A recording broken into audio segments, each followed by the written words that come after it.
We have become extremely good at proving that the world is dead. We reduce a forest to timber, a person to their weaknesses, and a mystery to a system we can explain. Then we sit among all that correctness and wonder why nothing feels alive. There is a kind of intelligence that can turn its owner into the ruler of an empty kingdom, able to judge everything, but unable to meet the spirit within anything. And it may begin with something as small as enjoying another person's mistake.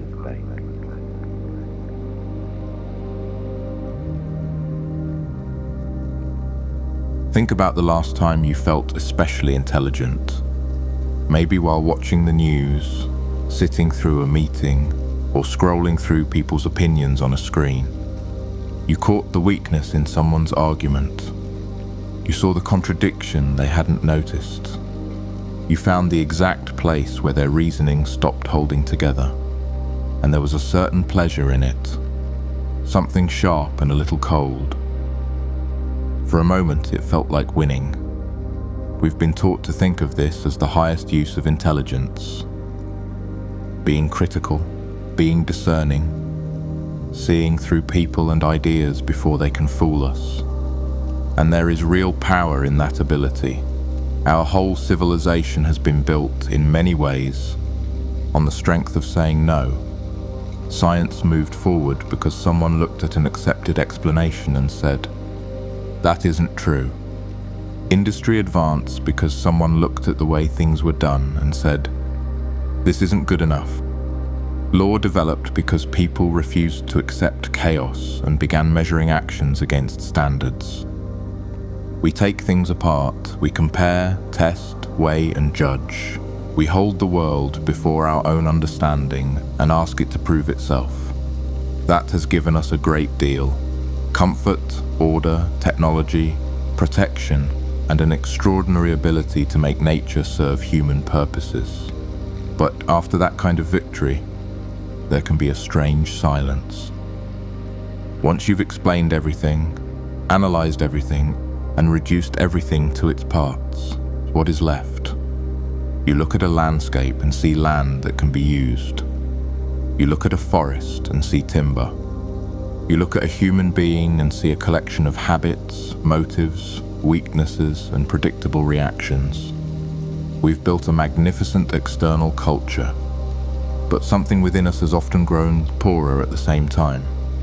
We strengthened the critical faculty, and in doing so, we allowed another part of ourselves to weaken.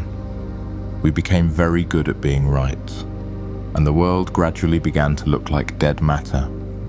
You can see this beginning very early now. Children learn how to criticize almost as soon as they learn how to speak. They are encouraged to be sharp, guarded, and difficult to deceive.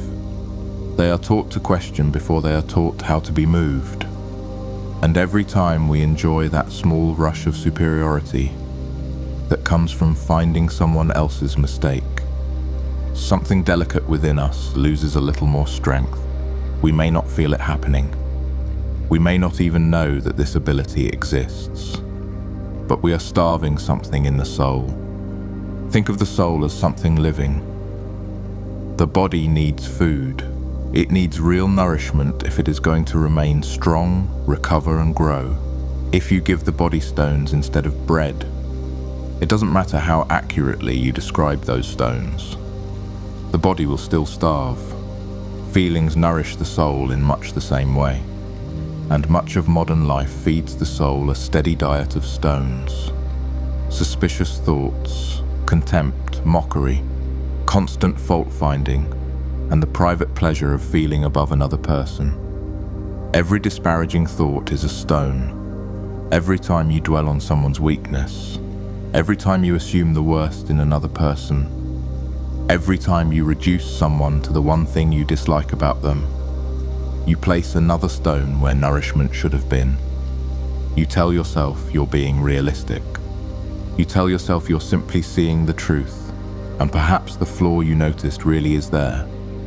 But while you are busy being correct about another person's weakness, your own soul is becoming thinner.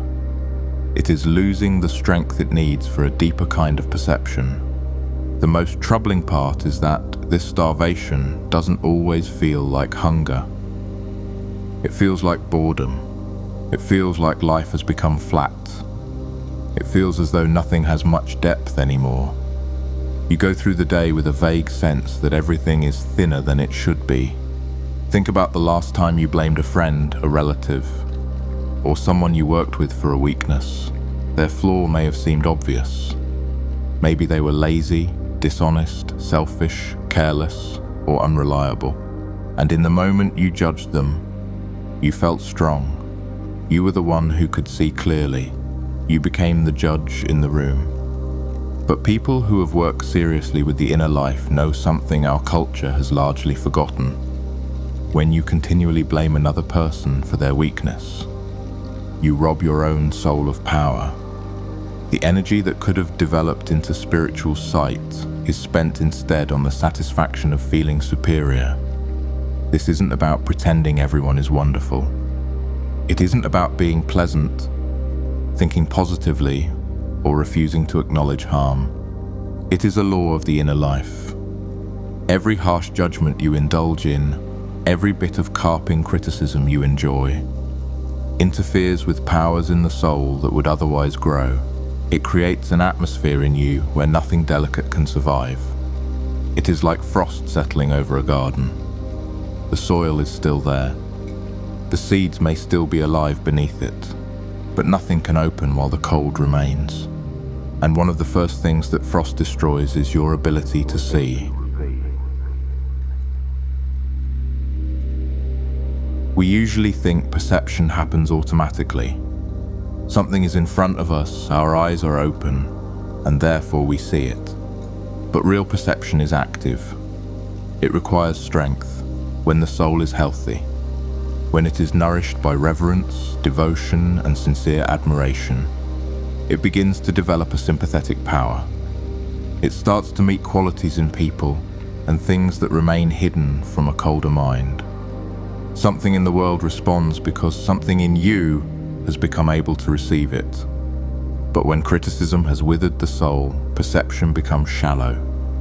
You see surfaces, errors, and limitations. You see the dust and the stone.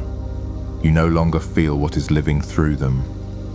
Maybe you've had the sense that you are only seeing a small part of the world. It can feel like walking through a gallery filled with great paintings while the lights are turned down. You can make out the frames. You can see the shapes of the canvases. You may even recognize the subjects. But whatever gives the work its life seems absent. The spirit of it never reaches you. That dimness may not be in the world. It may be in the atmosphere you have created within yourself.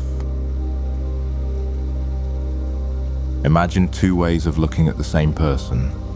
In the first, you immediately search for what is wrong. You notice their weakness, inconsistency, vanity, or lack of awareness. You find the flaw, and there is that familiar little satisfaction. In the second, you begin a rigorous self-education of your own thoughts. When a disparaging judgment appears, you don't continue feeding it. When you feel the urge to blame them, you stop before the thought settles into contempt. Then you make a real effort to enter lovingly into their merits. You look for what is worthy in them. Not something imaginary, not a virtue you invented, but something true that your usual way of seeing overlooked. That can feel almost impossible now. We've been taught that if we stop criticizing, people will deceive us. If we stop judging, we'll become weak, foolish, or easy to control. The person who learns to find the good in things does not lose power. They gather it. They rise inwardly because they have finally begun feeding the soul what allows it to grow. Think about an ordinary walk through your day. You pass people in shops, offices, hallways, streets, and trains. You glance at faces, hear voices, notice gestures, and form conclusions almost without realizing it. In each of those small moments, you can become either a critic or a disciple. The critic notices the dirt on the window. The disciple notices the light passing through it. We assume the critic sees more because the critic notices what is wrong.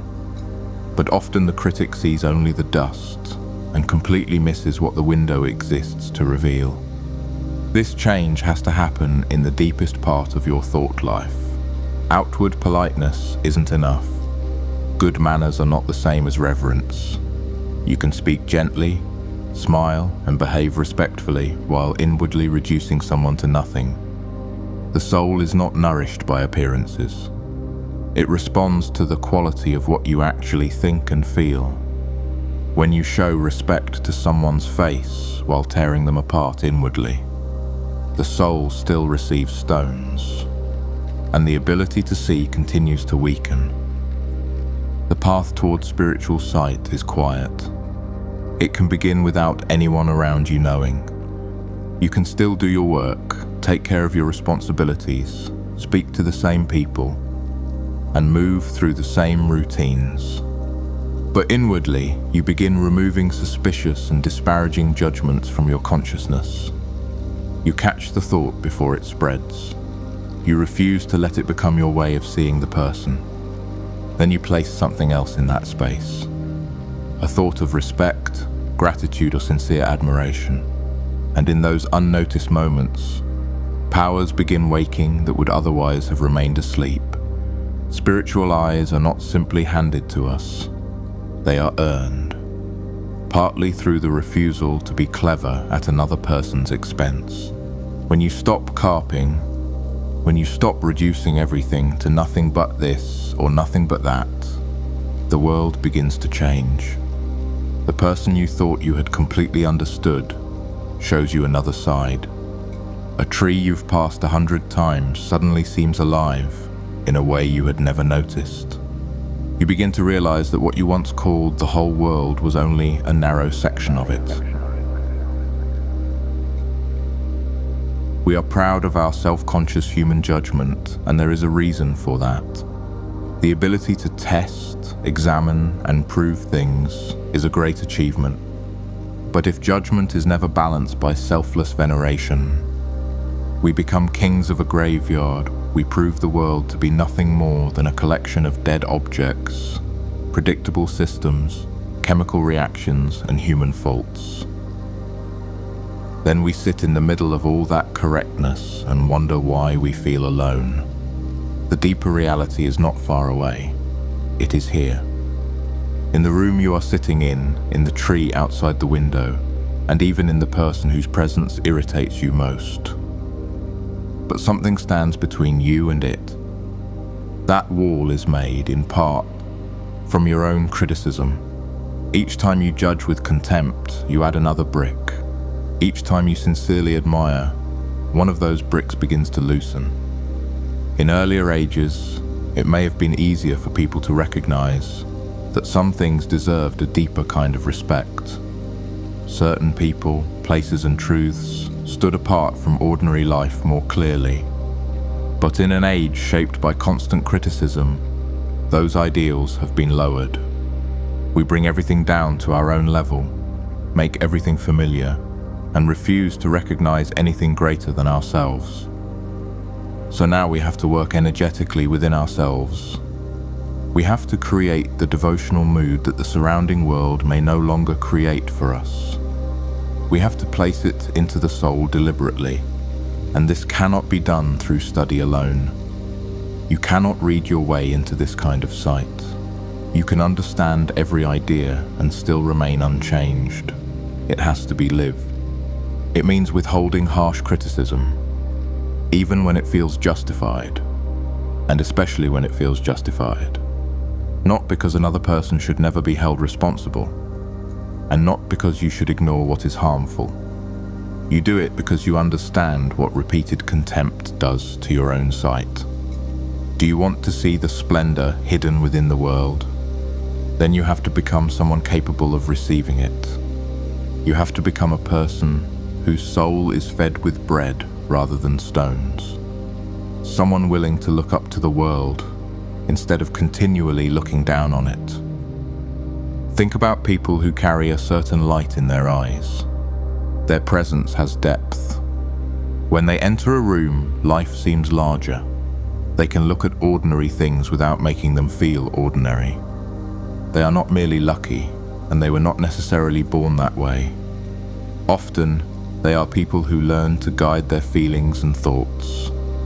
People who practiced searching for the good without becoming blind to reality. They discovered that the world answers the attitude you bring to it. Bring a critical heart, and everywhere you look, you will find things worthy of criticism. Bring a heart capable of veneration, and the same world begins to fill with mysteries. The modern habit of endless criticism is a form of self-starvation. It slowly dries out the inner life. We believe we are becoming smarter, while we are becoming less able to see. We believe we are becoming more realistic, while we are quietly losing contact with reality. So when life feels empty, cold, or mechanical, don't immediately search for a new experience or another distraction. Look first at what you have been feeding your soul. Look at the stones still resting in your hand. The judgments you repeat, the people you continually reduce, the small superiority you keep returning to. Then, slowly, let them fall and wait for the hush. Wait for the moment when you allow yourself to admire something without immediately taking it apart. Stay there long enough to see whether the lights begin to rise. Quietly, in the gallery of the world, the eyes are already waiting within you. They are further down the path, and they are hungry for bread, not another stone. Can you allow yourself, just for a moment, to seem foolish? Can you become naive enough to look for what is good without first protecting your pride? Because when you do, the wall begins to weaken. And what has remained silent all this time, the secrets you never imagined were there, begin to speak.